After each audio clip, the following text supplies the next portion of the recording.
What's good? It's your boy Jay, that's me. Let's dive into Impact Wrestling for August the 17th, 2023. Pretty decent show for the most part. We are still building towards Emergence. First match of the night, Deonna Purrazzo versus Kilynn King. Deonna Purrazzo wins via the Venus de Mayo. I love that finish. Love it. So, both Deonna Purrazzo and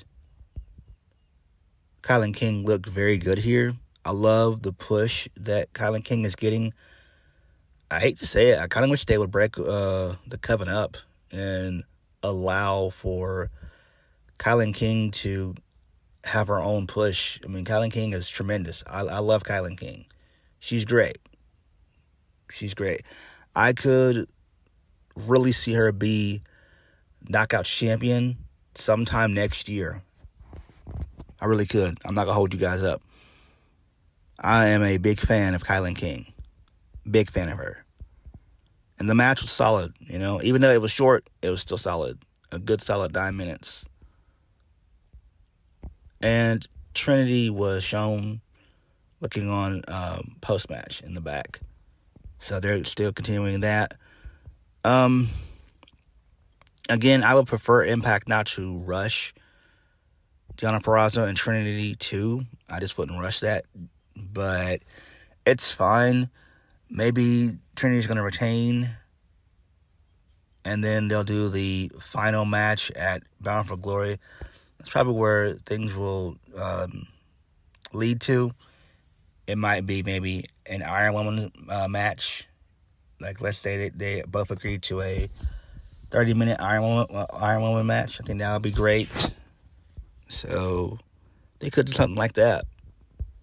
So, I do think that Trinity probably will get a fluke win over Deonna Purrazzo. Like, just went off of a roll-up. I think that would be a fine way to lead into their third match. Both are still baby faces, so somebody has to play that heel role, and it's not going to be Trinity, I don't think.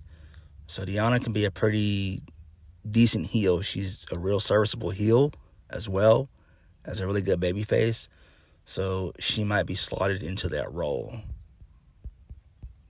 All right, moving on. So Gia Miller's backstage. She's interviewing Kenny King and Sheldon Jean.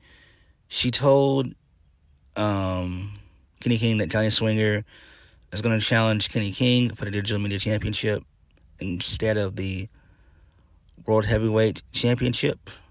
I mean, the Impact World Heavyweight Championship. So Kenny King asked, how did this even happen? Gia pointed out that Johnny Swinger beat Sheldon Jean on the pre-show. So Kenny King said, no, he beat King on the pre-show, which was weird. No, my bad. I got it mixed up. It was Sheldon Jean, my bad. So Kenny King said he's not worried about Heath or Johnny Swinger. He said that there would be a lot of slow singing and flower bringing, and then he left. So this is fine here. So they'll probably do a triple threat for the Digital Media Championship. Kenny King versus Heath versus Johnny Swinger. Makes sense. Even though I despise triple threat matches. I hate them. But, you know, it's fine shit here, I guess. Moving on. Bully Ray interrupted Santino Marella, who was talking to Kevin Knight. Bully said he needed Santino's help. Bully said that PCO is a madman and talked about all he had done to him, like setting him on fire, breaking his back with a sledgehammer with Steve Macklin. So he complained about being in a non-DQ match tonight against Black Taurus. So Bully Ray got tough when Moose and Brian Myers showed up. I was like, oh my God, what the fuck? I feel so damn bad for Moose, man. I feel so damn bad for Moose. So Brian Myers said he needed a match with Alex Shelley tonight. Moose called Alex Shelley and his team cowards. So Kevin Knight came back. He talked about his mentor, Kushida. Santino said he'll make a tag match for tonight. And then Alex Shelley stepped in and agreed to a title match against Brian Myers next week. And I'm like, oh my God, what the fuck? No. Oh my God, no. Please, no. No. I cannot stand Brian Myers. I fucking despise him. I do. I despise Brian Myers. Ugh. This is so damn bad. Like, why can't Brian Myers just be a backstage producer? Sending with Eddie Edwards, sending with Diener, sending with Frankie Kazarian. Put all those guys to backstage producer roles. Seriously. They've had their time in the sun.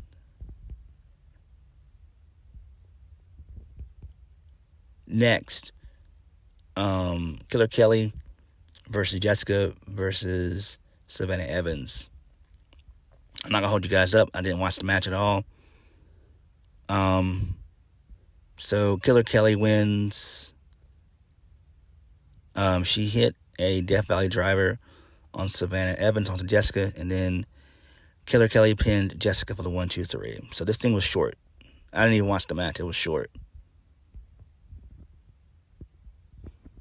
So this was really just a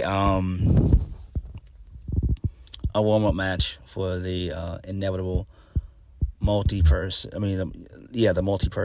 tag match at Emergence. So next, we get Dirty Dango and Alpha Bravo. They were outside of a building.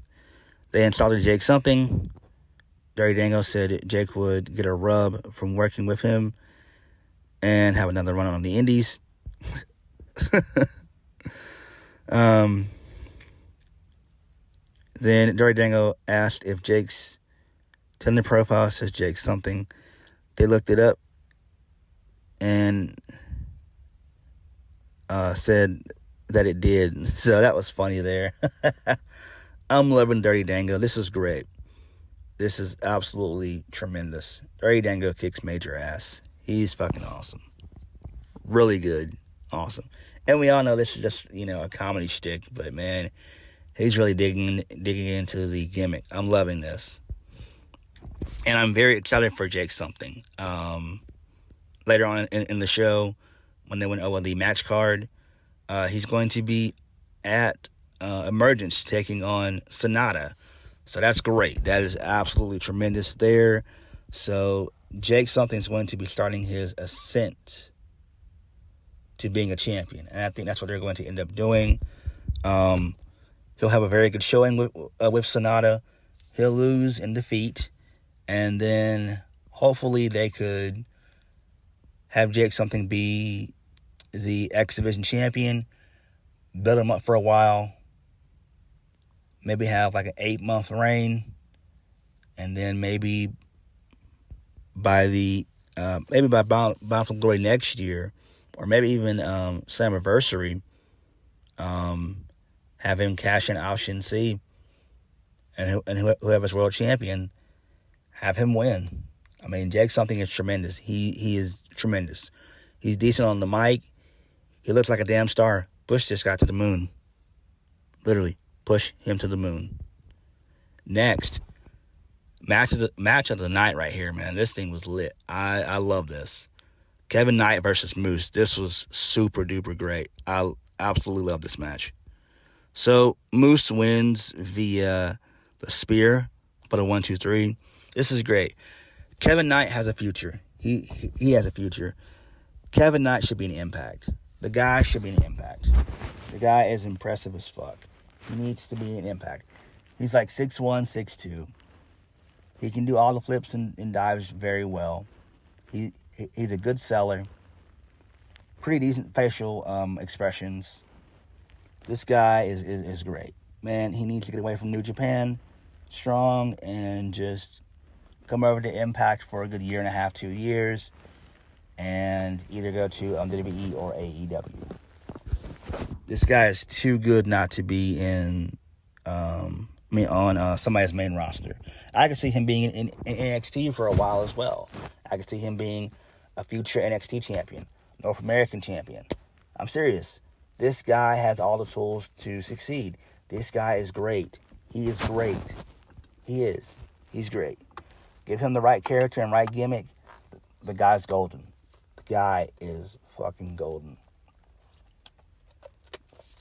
I mean, the match was great. I loved it.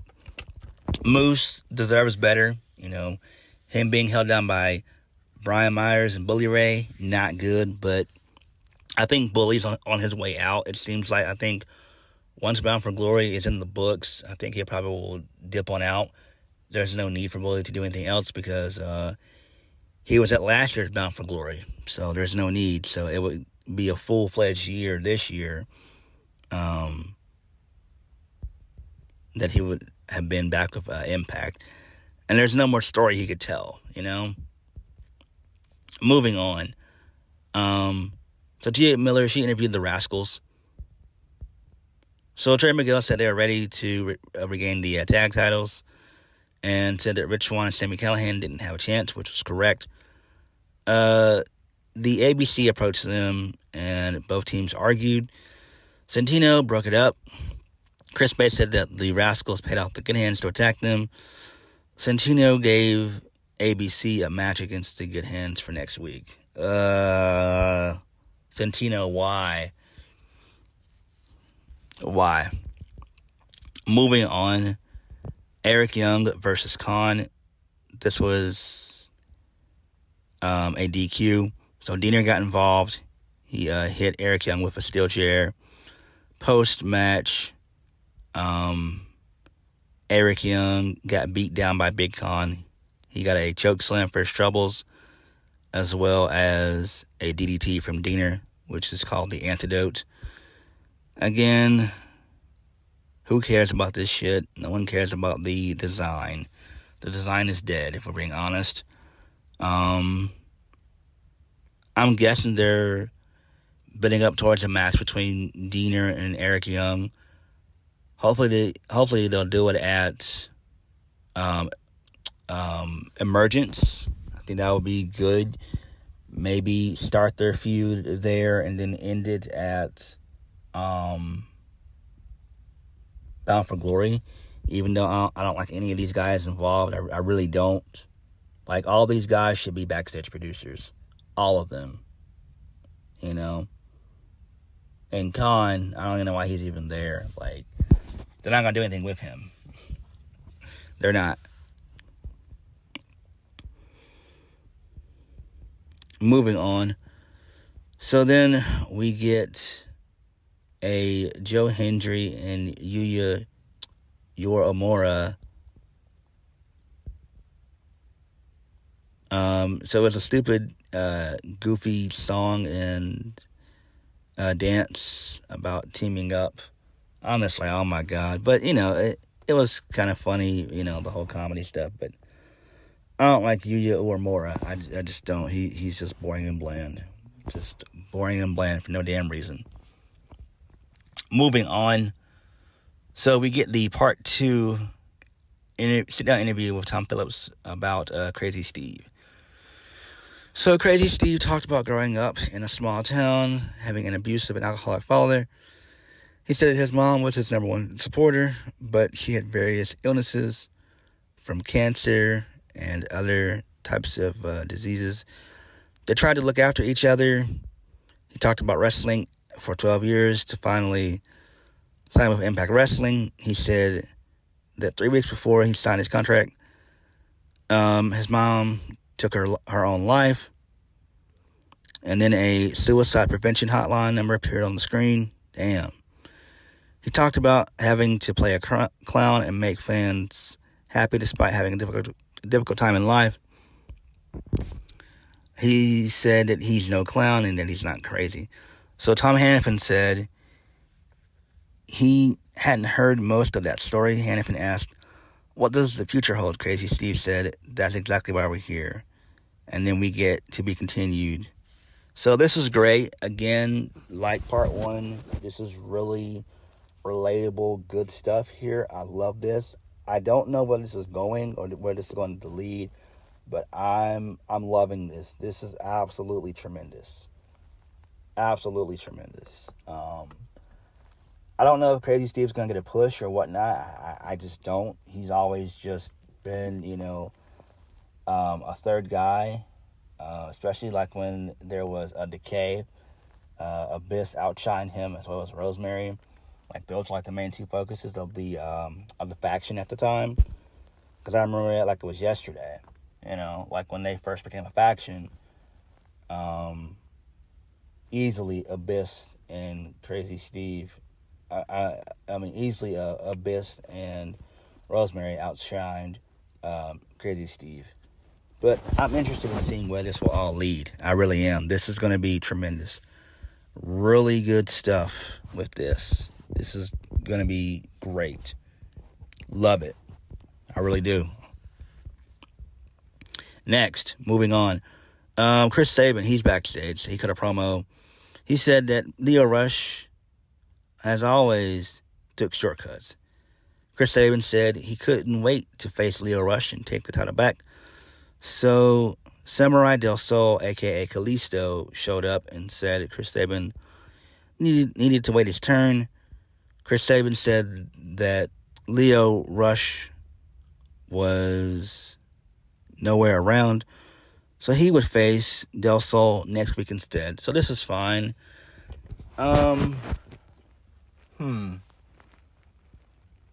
Is Kalisto going to get the rub or no? Probably not. He's not going to get the rub. Because they have that 8-man tag at Emergence. And they want to give Chris Sabin some momentum. So, Chris Sabin will probably be winning that next week. Without a shadow of a doubt. I don't know why. But, that's just how Impact rolls sometimes. So it sucks. I kind of wish they would have held off Kalisto's debut, really. I mean, he really should be making his debut at Emergent, if we're being honest. I don't want him to take an L, and he just got with Impact. And he's another guy I could see being X Division champion. Next, Black Taurus versus Bully Ray in an ODQ match. So, Bully Ray wins because Black Taurus decided to do a senton. He fell on the ladder, and Bully got the pin that way. So post-match, the lights went out. PCO appeared. Bully Ray chokeslammed PCO through a table. He popped right back up. Bully ran up the ramp and into the back, and then PCO chased after him. Okay, so that's still continuing this little feud here. Again, I've got a feeling what they're going to end up doing is it'll probably be a loser leaves Impact match, probably at Bound for Glory. They'll build it up fairly nice, and that's what they'll end up doing, and that's how we see Bully going away from Impact. Moving on. So, Eddie Edwards is backstage talking to Gia Miller and said that Alicia was a badass and she'll be okay.